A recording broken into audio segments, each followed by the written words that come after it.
In this session, we continue with MEV mitigation. The first speaker is Ari Jules. He's done very important work in this field, including providing the first formal definition of MEV. Today he's going to talk about PROF, which stands for Protected Order Flow, appending the MEV game with Protected Order Flow. Okay, thank you. Can people hear me all the way there in the back? Yes? Great. I'm going to talk about a new method for addressing harmful forms of MEV. It's called PROF. PROF has a few important characteristics. The first is that it applies to any type of transaction. It's universal in that sense. It doesn't require any modification to Ethereum or whatever other system it happens to be supporting. That's a second important property. And additionally, it's incentive compatible for existing players in the MEV ecosystem. What I mean is that all of them have a financial incentive to use it, and that's somewhat unusual. Now, there are a few other approaches with these properties, but as I'll explain in the talk, among these, PROF offers the highest benefit for users in the sense of giving them the best transaction execution in terms of price and also latency. Since we've already had a session on MEV, I assume most or all of you know what MEV is, but I'm actually quickly going to review the concept, in part because I want to go over a canonical example that I'm going to refer to later in my talk. So as you know, MEV begins with an unfortunate fact, kind of dirty little secret in the world of blockchains, which is that although these systems are on the whole decentralized, the process of ordering transactions is in fact centralized. When a validator takes in a collection of transactions to form a block, the validator may choose to order those transactions according to the time they're received or the fees they contained, but the validator has full discretion over how those transactions appear in a block and can reorder them willy-nilly. This simple feature of most blockchain systems has profound consequences. The validator can take advantage of this ability to extract money from users. So here's the canonical example I mentioned I would discuss. Suppose that Alice wants to buy some new asset, like Bob's Bubble token. She wants to buy 1,000 ETH worth of Bob's Bubble token. And suppose that in the absence of any other trades, these two assets are at parity. So Alice would receive 1,000 Bubble token. By executing this trade, she, of course, causes the price of Bob's Bubble token to rise with respect to ETH. Well, the validator that is processing Alice's transaction effectively has foreknowledge of her transaction. The validator knows that it's going to cause the price of this asset to rise. So what the validator can do is mount a classic sandwich attack, right, where the validator inserts its own transaction before Alice's, buys up the asset whose price is going to appreciate. Alice's transaction, when processed, causes the price of BBT to rise, and the validator can insert a second transaction to the same block where it turns around and sells the asset at the appreciated price, pocketing a profit. Where does this profit come from? Well, it comes from Alice's pocket. And this makes Alice sad, of course. Okay. Well, an entire ecosystem has arisen with a number of different types of entities, all of whom collaborate to help validators extract as much value as possible using this privileged position, this ability to order transactions however they like. And this we refer to as the MEV supply chain or proposer-builder separation. And so all of these different entities conspire to construct the most profitable block for a validator or proposer, depending on which terminology you want to use. Now, not all MEV is harmful, of course, but there is a significant fraction that is. And this leads us to the natural question, is this kind of aggression, as it were, is MEV competition and extraction inevitable? Is it a fundamental part of the design of blockchain systems? The prevailing intuition has been that it is. And let me give you an informal proof justifying that intuition. Suppose we have two different blocks, B and B star. Let's suppose that these blocks are offered as options to a validator. The validator can choose to place B on chain or B star. And suppose that B pays reward R and B star pays a little bit more, pays an extra epsilon, R plus epsilon. Which of these two blocks is the validator going to choose? Well, assuming that the validator is economically rational, obviously the validator is going to choose B star. It's going to choose a larger profit rather than a smaller one. Well, where does the reward in these blocks come from? Where does the R plus epsilon come from? For the most part, it comes from MEV extraction, okay, plus fees, but largely from MEV extraction in many cases. And therefore, the block with the most MEV extraction is the one that's going to go on chain. B star presumably has more MEV extraction than B, so it's the one that's going to go on chain. Right, so this is a proof, as I said, of what has been the prevailing wisdom or intuition about MEV. This is kind of depressing, though. So now, let me prove the opposite. I'm going to prove that MEV competition is not inevitable. How does this proof go? Actually, very much like the previous one. Suppose the validator is offered two blocks, B or B star. B pays R, B star pays epsilon more. Which is the validator can choose? It's going to choose B star. And we haven't changed anything thus far. But let's suppose that in this case, the extra reward in B star comes from the addition of a bundle of fairly ordered transactions. As B and B star look identical, except that B star has appended to it a collection of transactions that have in some way been fairly ordered. Right? And I'm not going to specify exactly how they got ordered. I'll talk about fair ordering later. But let's just suppose that these transactions are from private order flow, and so they haven't been subject to MEV extraction. Well, B star is going to go on chain. Right? The situation globally has not changed. But we no longer necessarily see the block with maximal MEV extraction, at least on a per transaction basis, going on chain. Right? The situation has changed fundamentally because of the presence of this red bundle here. And therefore, it is not inevitable that MEV competition will take place, or MEV maximization will take place. Well, this is all well and good, but where is this red bundle of transactions going to come from? How is it going to be ordered? How is it going to be protected? The idea behind Prof is to accomplish exactly that goal, to be able to append fairly ordered transactions to a block which has otherwise been ordered in a potentially free-for-all way. This is joint work with a whole roster of people. The lead author on the Prof paper, leader of the Prof project, is Kushal Babel, who's back there. And another author, Mahimna Kelkar, is also here. Well, Prof stands for protected order flow. And the idea behind Prof is for the Prof system to ingest this private order flow that I referred to previously. And think of this as a private mempool exclusive to Prof. It takes in these transactions and fairly orders them in some way. I'll talk later about exactly what I mean by fair ordering.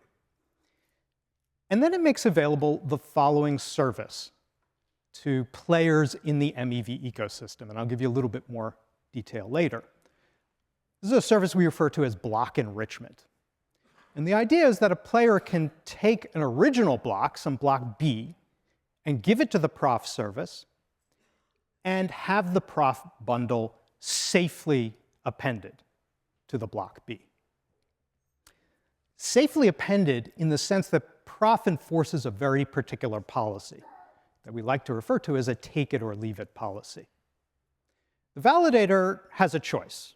It can validate B, it can get revenue R, or if it's rational, it can choose instead to validate block B star. But it has to take block B star or leave it. What I mean is that there's no opportunity for the validator to modify the Prof bundle. It has to take B star. exactly as it was composed by the prof service. This mechanism that I've just described, the prof mechanism, and I'll talk in a moment about how it achieves the properties, the property I just described, the take it or leave it property. This mechanism has two very nice features. The first is that it incentivizes validators to pick up prof bundles for exactly the reason that I've given you before. Blocks that have been enriched with prof bundles carry a little extra reward. This is offered by the bundle itself. They carry a little extra epsilon reward. And therefore, they incentivize validators to embrace these special blocks, right? To take up the fairly ordered transactions that have been added to a block as a consequence of enrichment. That's the first nice feature here. So there's an incentive for validators to play along. Second nice feature is that there's an incentive for users to make use of this system. Why is that? Well, user submitting a transaction also has a choice. User can submit her transaction to the public mempool and allow it to have MEV extracted from it. Just throw it into the pool, let it sink or swim. Or she can make use of the prof service. In the case that she throws her transaction in the mempool, she'll lose some amount of value to MEV extraction. In the case that she uses the prof service, she just has to pay a small fee for gas costs, which she would need to do anyway, but also to provide this extra epsilon incentive for a validator to pick up a prof-enriched block. So users, too, have an incentive to embrace this system. OK, well, why should we trust prof? How do we know that prof is going to deliver this take it or leave it policy? How do we know that it's actually effectively going to protect prof bundles? The answer, in brief, is that we run the prof service inside what's called a trusted execution environment. And I don't have time to talk about TEs in detail, but in a nutshell, they are, in many cases, hardware-supported environments that provide very strong security properties. In our particular context, what a TE can do is protect transactions against leakage. In particular, it can ensure that the transactions in a prof bundle are not disclosed until a prof bundle is part of a block that has already been committed to by a validator. So those transactions are opaque until they're guaranteed to go on-chain. The second property that the TE can enforce is block integrity. It can provide the assurance that the block B star is correctly constructed, which of course is also important. As I said, I don't have time to talk about TEs in detail, but for those of you who are familiar with trusted execution environments, you're probably asking the question of yourselves, don't TEs have security vulnerabilities? Historically, some of the most popular, like Intel SGX, TDX, have had some pretty serious vulnerabilities, security flaws. The answer to this question is really twofold. First, security technologies evolve. They are invariably a game of cat and mouse. But also, we're already, as it turns out, trusting TEs. Ethereum blocks have been built for almost 2 years now, thanks to the Flashbots SGX, now also TDX builder. Right? So TEs are already part of the ecosystem. And in fact, future plans for the MEV supply chain for PBS depend pretty heavily on TEs. Right?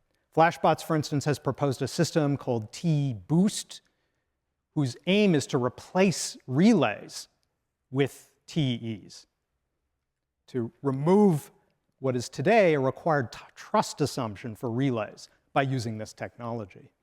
And Uniswap, for instance, has recently proposed an L2 called Unichain, whose block builder is also going to make use of TEs. So TEs are already here. Okay. I want to describe the deployment of prof in a little bit more detail, and I'm going to refer to some extent to the structure of the MEV supply chain. If you're not familiar with it, don't despair. I'm only going to talk about it for 3 or 4 slides. If you are familiar with it, then this will be of interest to you. One possible way to deploy Prof is within a relay. The idea here is that Prof has a service called a sequencer, which ingests transactions from the private mempool that I described, composes a bundle. That bundle goes into Prof. And then the relay will take blocks from builders and route them to the Prof service for enrichment. The Prof service then acts on behalf of the relay, performing the usual process for validation of blocks, where the Prof service makes available the header of a block that it's enriching or has enriched to a validator. Validator signs it, and only after the signature is received, after the block has been committed to by the validator, does the block get disclosed. And this helps protect the Prof bundle and other transactions in the block. Only at that point does the validator put the block on chain. So this is the basic idea and one way to instantiate Prof. But there's some technical nuances. There are some technical challenges. And many of these arise from the fact that Prof imposes some latency on the process of block building. The process of adding this bundle takes time. And that extra time affects the deployment of Prof in some critical ways and raises some technical challenges, as I said. One of these is that, as it turns out, relays receive fresh blocks from builders, these entities called builders that are constructing blocks on behalf of validators, receives them in many cases on a pretty frequent basis. They get updated like every 10 to 20 milliseconds or something. And additionally, builders want to see old blocks that they've submitted discarded, because those old blocks depend upon stale data. And what this means is that Prof needs to be able to enrich blocks very quickly as these new ones are coming in. So within, say, 20 milliseconds. That's a pretty tall order, because Prof needs to ensure that blocks have been fully executed, to guarantee their validity. And so we've had to look to various techniques to ensure that Prof can achieve this level of performance, like incremental execution of transactions, use of better clients like Ref, possibly parallelization, and also potentially deployment with builders, which I'll talk about in a moment. So this is to give you some sense of the challenges that arise here. Another issue that crops up is what we refer to as late blocks. So maybe that Prof has taken in a block, this blue block here, and is enriching it. Okay? And at the same time, in comes a fresh block. Yellow block comes in. Before Prof has a chance to enrich the yellow block, it has enriched the blue block. It is possible that the yellow block, because it's fresher, is actually better than the blue block. It hasn't been enriched with Prof transactions, and the yellow block would be better still if it were. But it's conceivable, as I said, because it reflects current market data and may include additional transactions and better extraction of MEV, that it's better than the block that Prof has just produced. And therefore, it's important that a relay be able to offer a validator whichever of these two blocks happens to be more profitable to the validator.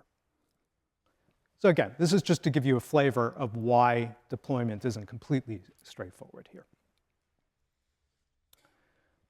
A question that naturally arises here is how to integrate Prof with optimistic relays. I've been describing the use of Prof essentially with ordinary relays. Optimistic relays are these minimalist entities in the MEV supply chain that effectively just forward blocks from builders to relays. And they use reputation or stake to ensure good builder behavior. They're not re-executing blocks to ensure that they're valid. It's not clear that how Prof gets integrated with such things. You probably don't want Prof to have to run directly on an optimistic relay. But as it turns out, happily, it's possible to implement Prof on the builder side. As builders can individually run Prof instances, they can locally enrich their own blocks, relieving relays of that burden. Another question you might ask yourself is, what about these various proposals that have been surfacing to eliminate relays completely, like enshrined PBS or T-boost, which I mentioned a little earlier? Well, from the perspective of Prof, these basically look like optimistic relays. In other words, you can use Prof on the builder side to ensure that you don't need anything special within the now non-existent relay to make Prof work. All right, so much for discussion of Prof's place in the MEV ecosystem. Let me talk about alternatives to Prof. There are other systems that seek to mitigate the harmful effects of MEV on users. And perhaps the most popular of these is MEV Share. MEV Share embraces this idea of allowing certain forms of MEV capture from users, but to give rebates to users, to take some of that captured MEV and give it back to users. In particular, although it can be configured differently, MEV Share does backrunning and gives users pretty high rebates, actually. By default, it's 90%. So you might ask, why do we need to bother with Prof? Why don't we just take this existing MEV Share service and run it in a TE? Isn't MEV Share itself a great idea? The answer is yes, it is a great idea. In fact, it's so good that we decided to steal it for Prof. And we've developed a variant of Prof that we call Prof Share. The way Prof Share works is that it allows entities, searchers, whatever you want to call them, allows entities to backrun transactions in a Prof bundle, as to say, to append their own transactions to the bundle to take advantage of price movements. And this is done through a first price auction. So this is basically the MEV Share mechanism added to Prof to make Prof even more effective. But there's a key difference between Prof Share and MEV Share. It's a subtle one, but it turns out to have a big impact. What is that difference? Well, MEV Share allows backrunning of individual transactions.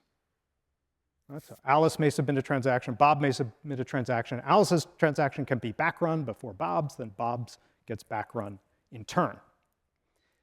By contrast, Prof Share only allows backrunning of a full bundle, by which I mean the full set of transactions that get appended to a block. That red bundle that I showed you is backrun only in its entirety. And it's possible to do this thanks to the particular design of the Prof protocol. As a consequence of this design choice in Prof, it turns out that users are able to recapture value from one another. They are effectively backrunning one another. To explain what I mean by this, let me refer to the example I gave you near the beginning of the talk, the sandwiching example of MEV extraction. So you recall in that example, Alice submitted some transaction, a buy transaction for Bob's Bubble token, that caused the price of Bob's Bubble token to rise. Well, imagine that right after Alice's transaction, somebody else had a transaction, okay, say Darren had a transaction, that did the opposite, sold Bubble token, this should be sell Bubble token rather, sold Bubble token for ETH. Well, these two transactions, which are occurring in essentially opposite directions, will cancel one another out, in part or in full. If they cancel one another completely, there's nothing to be sandwiched here. And additionally, there's nothing to be backrun. Right? If they cancel one another partially, backrunning or sandwiching opportunities, and focus on backrunning opportunities, will themselves be limited. And this kind of organic backrunning among users, as it turns out, recaptures a lot of the value embodied in backrunning. And it makes Prof Share more effective for users, gives higher benefit to users, higher utility to users than MEV Share. Here are the results of some experiments we've conducted comparing three different flavors of MEV mitigation approach. Prof, plain vanilla prof without backgrounding, prof share, the MEV share inspired variant, and MEV share itself. We look at transactions that vary according to a property that we call the demand ratio, which is intuitively the skew between buy and sell orders, how much they cancel one another.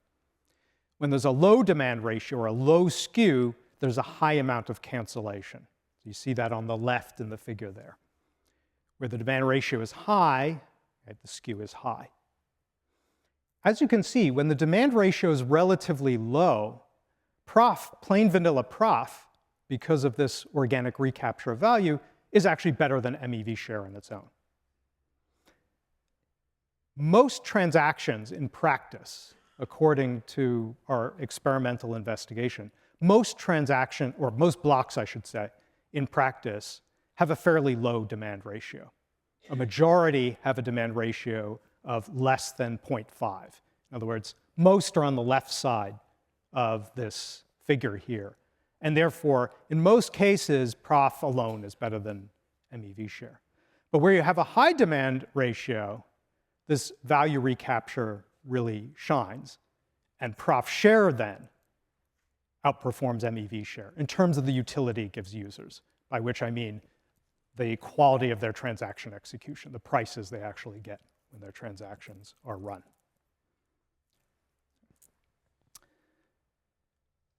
One question I've kind of punted on thus far, and I want to address now to wind up my talk, is that of what fair means. When I keep talking about fair transaction ordering in prof, exactly what do I mean by this? Remember, I said we have a service in prof called the sequencer that's responsible for ordering transactions and constructing a prof bundle. Well, that sequencer can do any of a number of different things. One possibility is for it to accept encrypted transactions. Prof, remember, is running in this special protected environment called the trusted execution environment. It's possible for users to submit transactions that are encrypted in such a way that they are only decrypted within this protected environment. And then transactions are not visible to arbitrageurs, even to the sequencer. They're visible to no one else until a prof bundle is released. This is a pretty effective strategy for addressing MEV. But it's not perfect. Metadata, for instance, can still reveal a lot about transactions. So you might want to consider an alternative fair ordering approach, so-called temporal fair ordering, which is just a fancy term for first come, first served ordering. My group has developed some distributed systems, decentralized systems, if you will, potentially decentralized systems, called Equitas and Themis for this purpose. And Himna Kelkar, who's here today, in particular, spearheaded that work. So you can use this alternative to address the limitations of encrypted transactions. Temporal fair ordering also has its drawbacks. The two can be combined as well. They're actually complementary. So you can do both in prof. Or you can do neither. In fact, you can pick your favorite fair ordering scheme. The global point here is that prof is agnostic to exactly the form of fair ordering taking place here. But encrypted transactions are particularly easy to implement, and the thing that we have implemented in the basic instantiation of prof. To conclude, the few takeaways. Prof ensures that transactions are fairly ordered in the sense or senses that I've just described. It has this very nice property that it is incentive aligned with the supply chain for MEV as it currently exists. Right? Again, rational validators have an incentive to accept blocks enriched with prof bundles, and rational users have an incentive to use the system. So prof essentially incentivizes its own adoption. It's good for a system like Ethereum. It is also potentially good in other contexts, like L2s, if they begin to develop MEV supply chains. You could deploy prof there. essentially can protect any system where MEV extraction has become a problem. And therefore, the master plan, the idea we have in mind with the development and deployment of Prof is to completely displace the current MEV supply chain and ensure universal fair transaction execution, a la Prof. If you'd like to learn more, we have a project page at the URL shown there, the QR code, where we have all kinds of stuff, paper, source code, and so on and so forth.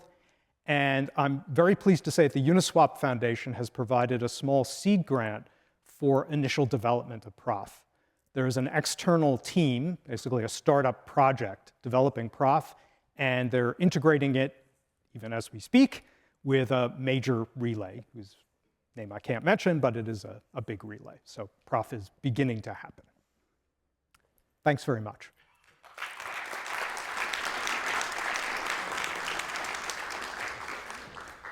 We have time for 2 questions. Yeah, hi Ari, great talk. So it seems like this is mainly directed towards bottom-of-the-block MEV, like backrunning, sort of in the same vein as MEV share. I'm wondering how you think of like sort of top-of-the-block MEV, like lever or atomic arbitrage or liquidations. It seems like that's the majority of MEV. So we're not too concerned about top-of-the-block MEV because that's essentially slow market arbitrage, which I think most people would consider not to be harmful, right? We're concerned more with things like sandwiching and other aggressive forms of MEV extraction. So we're really trying to target in particular what we would regard as the harmful forms of MEV. Okay, I'll take issue with whether top-of-the-block MEV is harmful or not, okay, but maybe that's a different discussion. Yeah, we could consider modifications to Prof that would address other forms of MEV, but that's our thinking, at least in the initial design. Yeah.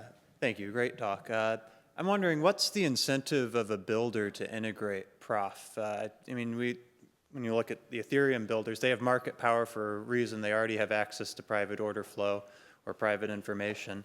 Wouldn't it be more profitable for them if they don't include Prof and force those transactions to go to the mempool, creating more traditional MEV transactions?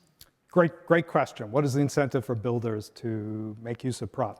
There's the short-term answer to that question, then there's the long-term answer to that question. In the short term, a builder who's offered the Prof service has the opportunity to collect this extra epsilon in revenue. And so if they're rational in the short term, they'll do that. In the long term, they indeed might lose revenue if Prof takes off and transactions are fairly ordered instead. We have spoken to builders, however, who recognize that the health of the ecosystem in the long term depends upon users' transactions getting fair treatment. So in fact, they are on board with the vision behind Prof. Thank you. Yeah, thank you. Let's thank Ari again. Thanks very much.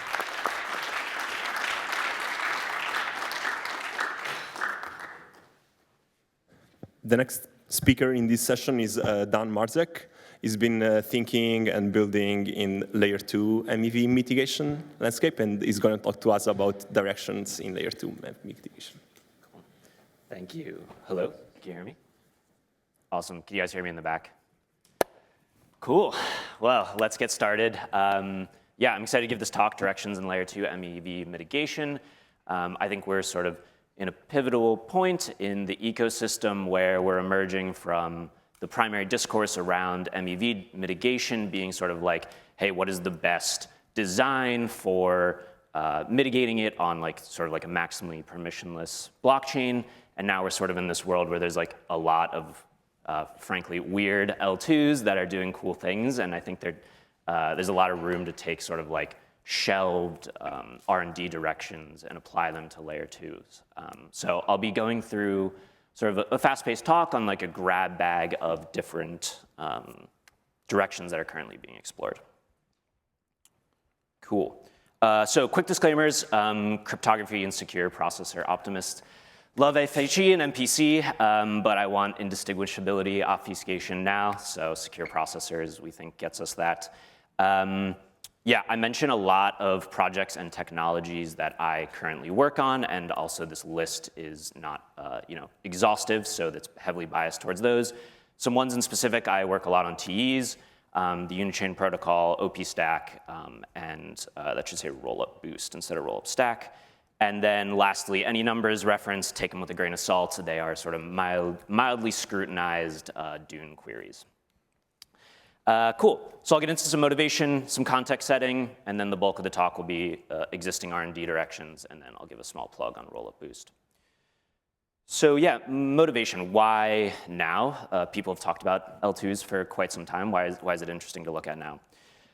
So we're 4 years into the rollup-centric roadmap. This was a post from Vitalik around 4 years ago. And this was like, if you're unfamiliar with layer 2s, they were sort of the ecosystem's the wide strategic bet on scaling solutions as opposed to alternatives like sharding the layer 1 blockchain. So how are we doing? Well, Ethereum L2 daily, total daily average TPS is 30x the Ethereum L1, so that's pretty awesome. This is from L2Beat. Along the way, also, we discovered, hey, like, maybe TPS isn't the main metric we should be analyzing, and so what we should also do is look at gas per second. And so by that metric, according to rollup.wtf by Conduit, we're 55x Ethereum L1. And caveats here that like those two lists I just compared don't include all the same L2s. So again, take it with a grain of salt. And then lastly, another metric you could take a look at, it's not the holy grail, but TVL, like according to DeFi Llama, Ethereum L1 has $71 billion. The top 3 rollups, Arbitrum 1, Base, and OP Mainnet are almost at half of that. Some nuance too is that TVL metric on ETH L1 includes like Lido staking, so it's actually potentially more than half. And I think it's gonna accelerate even more. I wouldn't be surprised if in 2 years that number has been completely overtaken. The design space is exploding. There's like too many things to mention. We have private shared state chains. We have purpose-built chains for things like decentralized exchanges, derivative-based decentralized exchanges, NFTs, and more. So one of the predominant patterns is like single leader sequencing protocols. So people refer to those as like centralized sequencers. There's L1 delegated sequencing protocols to try and give the same guarantees that the L1 gives. That's called based, and then there's like private and public mempools. Cool, so some context setting. One of the main insights we had from a lot of sort of what I would call like the first school of thought on MEV on L1 is this idea of a MEV trilemma. It's that you're up against these hyper-rational actors. They will extract MEV one way or another. And so really, chain designers are faced with this choice of an explicit auction, a spam auction, or a latency auction. Or most approaches have like 2, but you can't have all 3. And so if we take a look at the Ethereum L1 through this lens, just for some context, the very early days, miners in proof of work ran this default software in the major client, Go Ethereum. And this was a priority gas auction. So this is an approximately all-pay payment rule with a priority ordered allocation rule. And I have sort of caveats here that it's approximate all-pay because if you were participating in a bid for an NFT or some type of arbitrage, you wouldn't have to pay necessarily like the full cost, but you have to pay the cost of your failed transaction. So that's one inefficiency of the market. And then there's an asterisk around priority ordered because this was just the default in the software and no one changed it. Like, yeah, it was very early days. And then all bidding was public. The first major upgrade we then saw was a protocol called MEV Geth. And this was the idea that now these miners would produce blocks that would optimize the value in the block and create the first explicit auction. So there we finally using sealed bidding and then also revert protection, which I'll get into later. We had like our first actual first price payment rule. And then the allocation rule, I won't get into, but the idea was to sort of like maximize how much value the transaction gave to the producer of the block, not just from like the priority fee.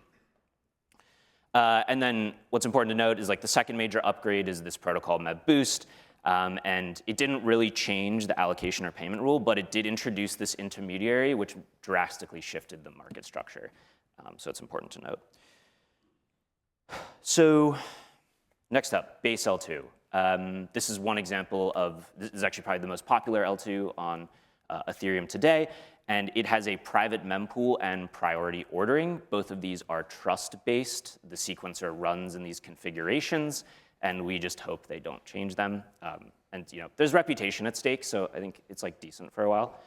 And again, it's a single permission sequencer that Coinbase runs. So over the last year, there's been $2.8 billion in cumulative atomic ARB on Base, so I think it's clearly heating up. And then on top of that, this is sort of where we get into the MEV trilemma. There is no explicit auction, so we've been seeing this trend where revert rates are skyrocketing. Because there's no auction, searchers are now forced to spam. And so the idea behind this is there's no way to bid on this opportunity, so I, as a searcher, what I want to do is get behind every single transaction in the block and hit a function on my smart contract which says check if there's an arbitrage. If it's there, execute it. If not, just revert. And these L2s are so cheap that it's potentially $1 to try to hit this button. And so you could try 100 times in a block, and if you make $100, you're now profitable. This will just, as we increasingly scale these L2s, this problem will just become worse. And we even saw recently, like in the last few weeks, Base had gone up to over 50% of the block space was reverted transactions. So it's clearly an issue. And then the next one I just quickly highlight is Tycho. So they're a permissionless sequencer with public mempool based. We're seeing about 20 TPS and 30 to 40 unique block builders. I have an asterisk around unique because these are just pub keys. I don't actually know how many identities this are. It's probably at least 2. And I think this is the first of its system that's come up like this and actually is like properly working, and there's like transaction flow. And I think if you put a lens under this, you might find some interesting results. So yeah, some quick takeaways are just MEV is creeping into our L2 protocol designs. And also that there's like 2 sequencer archetypes. There's this like enterprise scale rollup, and there's this like based rollup. And that potentially your solution for one doesn't work for the other. Cool, so this is where I'll get into the rest of the talk. So I've categorized everything under block space auctions into 4 main categories. And these are not exhaustive, and these are also not mutually exclusive. Many of these innovations in, say, like a payment rule are also actually modifying the allocation rule, but I sort of just bucket them there just for comparison. So yeah, we have allocation rule, like how can we assign block space better based on some preference. Payment rules, how can we distribute this value better. Auctioneer selection, so how do we actually pick this auctioneer. And then auction credibility. How do I trust the auctioneer and other bidders aren't learning or interfering with my bids? And a bunch of things I go through. I'll go through like identity prioritized with world chain, revert protection, quickly mention some other ones, like first come, first serve, time boost, priority ordering. So payment rules, also very interesting. One of these isn't L2, but I think it's still important to highlight. So gas fee rebates, MEV rebates, and then quickly mention app defined. Auctioneer selection, I will barely touch on this one, but roughly permissioned and ahead of time. And then auction credibility, I'll go into some of the private mempool designs and briefly touch on inclusion guarantees. Cool. So allocation rules. So the first one, proof of human. So World Chain, or World now, they dropped the chain, is sort of this protocol, if you're unfamiliar, where you go to these like magical orbs they constructed that we assume work, and you scan your eyeball, and now I get added to some membership set that proves that I'm a human. And so what they're doing with their protocol, which is live at the moment, is they reserve capacity at the top of the block for anyone that's in this set. And the way this roughly works is a user generates a client-side ZK proof of their membership, and they includes that with the transaction submission. The sequencer will then bucket transactions into human and non-human, allocate the top of the block, and then the rest of the block is just based on priority fee. So yeah, this is a first design of its kind. I think it doesn't take long to try and poke holes into this, so like, selling your ZK proofs or including other people's intents into your own. But I think it's a fun, weird construction to experiment with. There's also interesting questions of like, how much block space should be allocated to these human transactions, and also should they be dynamic, this amount of block space. Cool, so revert protection is another interesting one. It's a standard feature for most block builders on Ethereum L1, and it's now starting to become what I think is a standard feature on a lot of layer 2s for all the reasons mentioned before, around reducing the cost of sort of your bid in these auctions. It's seen as a DOS risk, but empirically, it's an engineering problem. It's been able to be solved with like reputation and also just scaling these chains up, this infrastructure, which in the enterprise case is much easier. And yeah, this gives a sealed bid first price, but no explicit auction for contentious state by itself. And so like a fun tangent on this is, on L1 we had this revert protection, and we built a lot of cool primitives on top of this. One of them is order flow auctions, which we got a nice intro from in the last talk. And so, the idea here is I'm a user, I let some searcher, I communicate with them, they sort of like try to arbitrage and give the value back to me, and if there's like a network of them, then they'll compete on how much value to give back to me. And so I think one complication with trying to do this on L2s that we discovered is the block times are much faster, so you do have this potential for like, if I submit it and I have to go through this networking latency of a couple hundred milliseconds or even seconds, that's potentially multiple L2 blocks, and the sort of the setting is much different. So you can think about this as like a direct cost you're incurring to, like you sort of want this value back, but there's a trade-off with how much you're delaying the transaction and how much the market will move, and I think that's an interesting research direction. There's also other approaches other ways you could design this auction. So like pre-submit arbitrage transactions. So you could have 100 searchers submit, hey, I want you to execute this arbitrage pattern after this Uniswap pool is touched. You run into similar problems that we've seen on like L1 with these types of designs, which is like builder gas. Like, let's say we have 200 transactions that now need to get simulated behind every single transaction. This is a massive issue. Another option is submit searcher programs. So there's a lightning talk later today on Project Bottom of the Block, something we're doing at Flashbots. And yeah, the problems there are really just like tech immaturity and also like program equilibria. So another problem that came up with L1, which is, say we have a bunch of people submitting these programs. Well, what if none of the programs come to agreement once you start incorporating the simulation of someone else's program? And then protocol background, I think this is like kind of a fun option. The sequencer has total information around the block, and the searcher doesn't. They're trying to guess. They're trying to guess and get behind every transaction, but the sequencer knows what's being executed, and it could insert things. The problems there are really just around redistribution. How do you then redistribute that? And also fragility. Now this operator needs to run this back running or arbitrage code, and they need to maintain it, and they could potentially be favoring a certain part of the market, which has unintended consequences.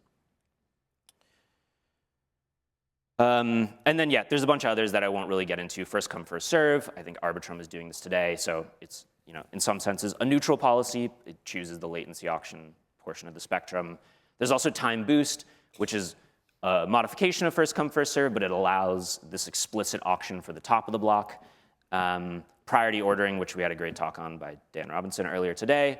And so the idea is that this enables MEV taxes.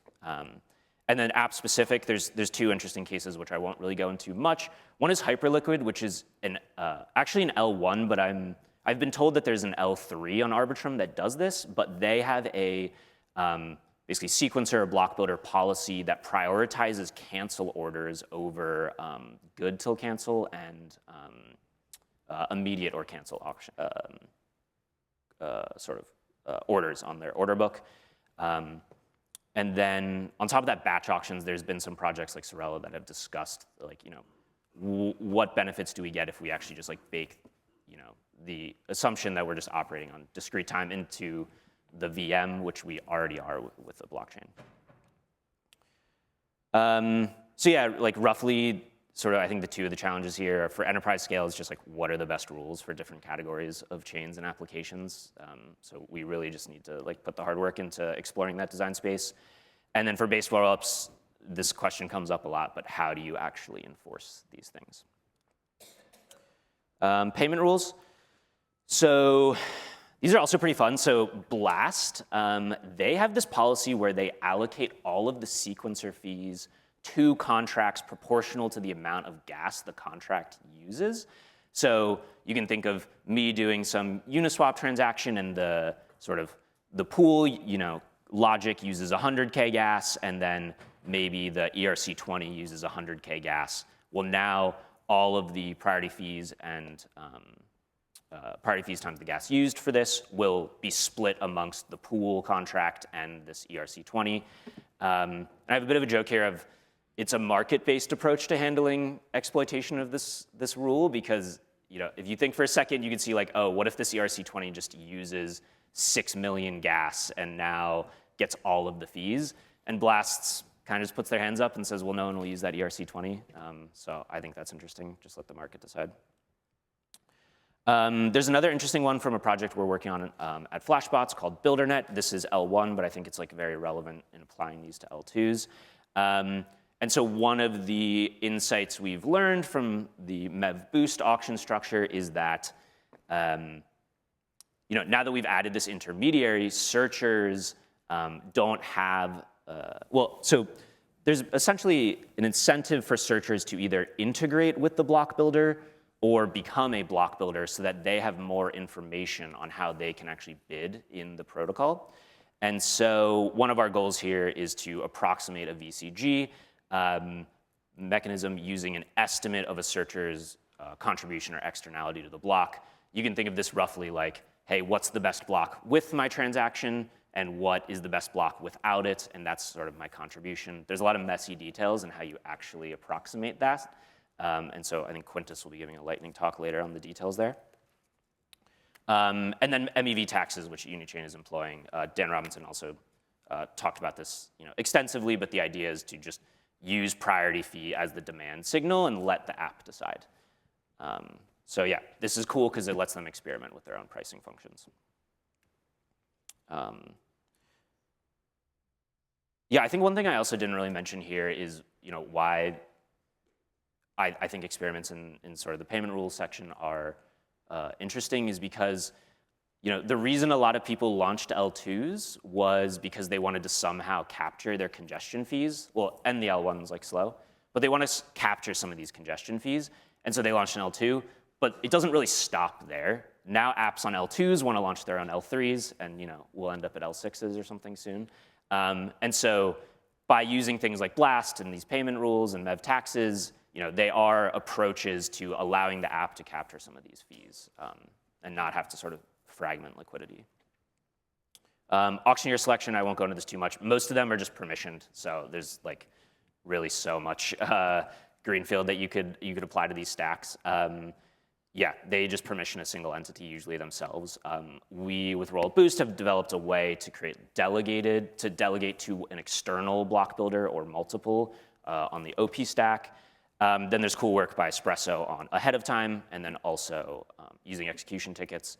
And also they've even looked at multi-chain ahead of time. So you could try to do like cross-chain arbitrage across L2s. Auctioneer credibility. So there's two main directions for improvements: improving privacy and bidding, and this is from the auctioneer and then also from other bidders, and then improving inclusion guarantees. Some protocols improve on both at once. So for the enterprise scale sequencer case, there's this trust-based mempool that's like very predominant right now. We have private mempool from other builders, but we just trust that the sequencer won't misbehave or that they won't leak, else the user should just like exit. I think that exit condition is like sketchy when they're very tightly entwined with a company that potentially a lot of your other services are integrated with.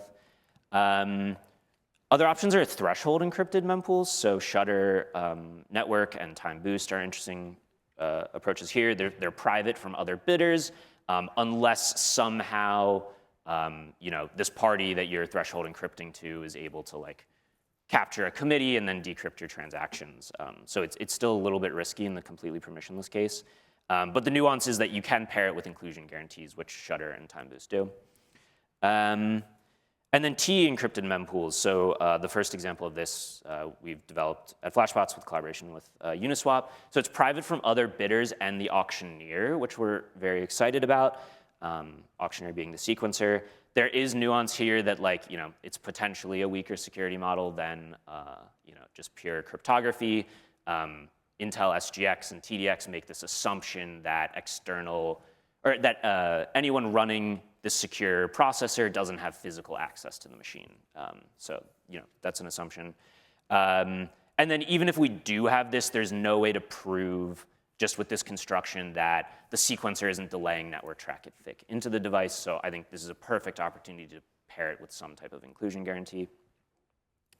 And then for the base sequencer, it's just all public mempool with Tycho, all bids in the public. It's equivalent to the ETH L1 case. I think this is another great area also to explore inclusion guarantees. And so yeah, how do you enable privacy in this setting of just total anarchy of submission and block submission and transaction submission? I think another interesting direction is witness encryption-based mempools, which we won't have for a while, but I learned about that 2 years ago here, actually, from Justin Drake. And then auction credibility, so improving inclusion guarantees. These are all basically just in committee-based, but Fossil is one of the main examples. That's an EIP on Ethereum L1. I think you could deploy it quite quickly to the OP stack and start getting some real market data. Typical multiple concurrent proposer work could also be applied to the OP stack and other L2s. And then one other one I'll call out on is Rockwill, which is a paper from Matter Labs on running Narwhal inside of TEs for both to speed up the distributed system, but then also to add privacy to this.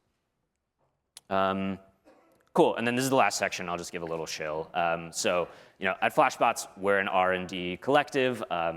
We love to do design, but we also want to see these things deployed out in the wild and to get market feedback. And we think that's one of the main things we can contribute to the academic community. So we built a sidecar to enable out-of-protocol experimentation with rollups. It's currently only on the OP stack. It's the most open source and permissive license that we could operate with. Yeah, and we just want to help connect research and market data feedback loop to fuel innovation in the L2 space. So let me know if you're interested. And that is the end. Cool, thanks.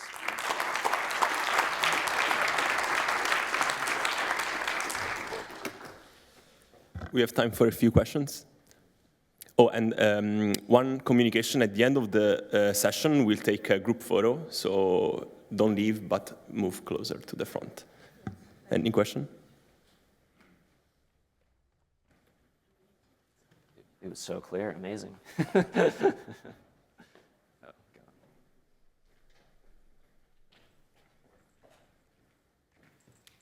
Yeah, so quick question on maybe just there's a ton of breadth in the talk. There's all kinds of experimentation going on. It's somewhat of a subjective question, but do you think this experimentation all happening in parallel in these isolated zones with these very different constructions is kind of a good thing in the moment we should be in, or is it better to try to focus on interoperability and trying to unify a bunch of domains together under similar constructions? Or how do you think about the trade-off here where we can experiment in parallel in a lot of different ways, but then it's very fragmented, all these different types of constructions that maybe don't play well together? Yeah, great question. Yeah, don't have the silver bullet here. I think just more parallelization and more weird experiments, the better. I do agree, though, that there is this worst case scenario where we have 100 different roll-up stacks and then people implementing the same experiments across each of them, which actually could potentially be good to improve the results. But you could end up in a scenario where they're so different, or the licenses are so restrictive that we can't actually transfer innovation across them. So I think we just need to be careful about that. Cool. Cool. I'll ask one question. So you gave a shill alert, but you didn't say much about rollup boost at the end. And then I've also seen that you recently announced like BuilderNet, this like kind of construction for like building blocks on L1. If you can say something more about rollup boost and kind of what is similar and what is different from like this other work you're doing for L1 block building. Yeah, totally. So we developed Rollup Boost, as I was briefly mentioned this. It's like a sidecar to the OP stack, and we wanted to start experimenting with L2 block building protocols, but we needed to fork the stack, and that was really annoying. And other people like WorldChain also wanted to do some of these experiments in different ordering and allocation of block space. But again, you needed to fork the stack, and this was really annoying for coordination. So we developed a way that you don't have to modify the underlying software, but you can still enable these experiments. And how that relates to BuilderNet, so this is a project which is mainly being developed on Ethereum Layer 1, but the idea is we're in that totally permissionless setting where there are these private mempools, but you need to sort of send to each different party. And so the holy grail that we've wanted forever is private order flow sharing. But in order to do that, there's a couple approaches we've gone down, like MPC. You could try to do that. It takes like 20 minutes to compute a back run, so that's like kind of tough. We then have explored like reputation-based, like, okay, I'll only share order flow with you if you behave well. But again, if you try to make that more permissionless, then I'm just gonna accumulate a good score and then rug once the value of MEV is worth 30 million in a block or something.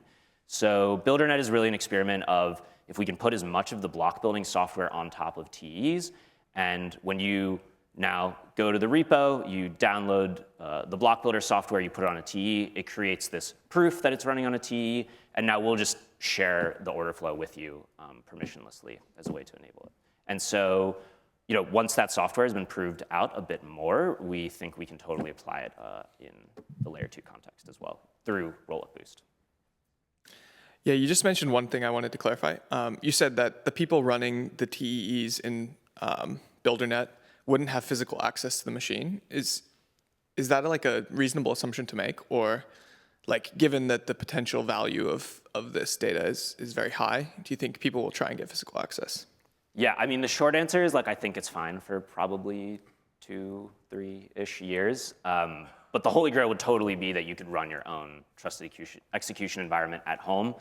And so in this way, we're sort of trusting Intel, and we're also sort of trusting the cloud provider. It's actually a little bit better than using a like cloud provider only TE, because then you're trusting just the cloud provider. So, these cloud providers introduced TEs as offerings because their customers wanted some guarantee that their data was private.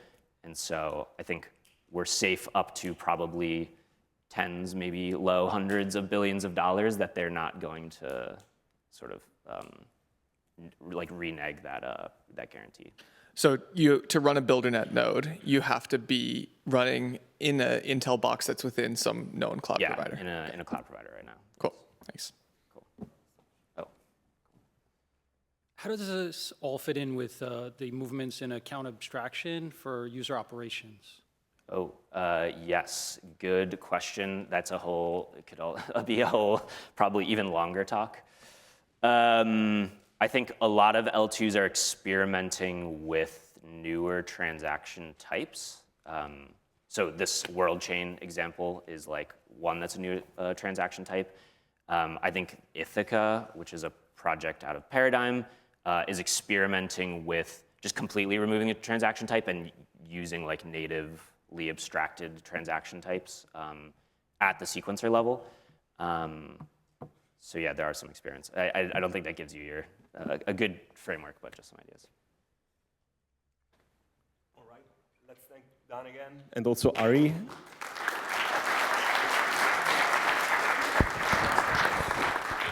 And please come closer for the photo. And lights a bit up, please.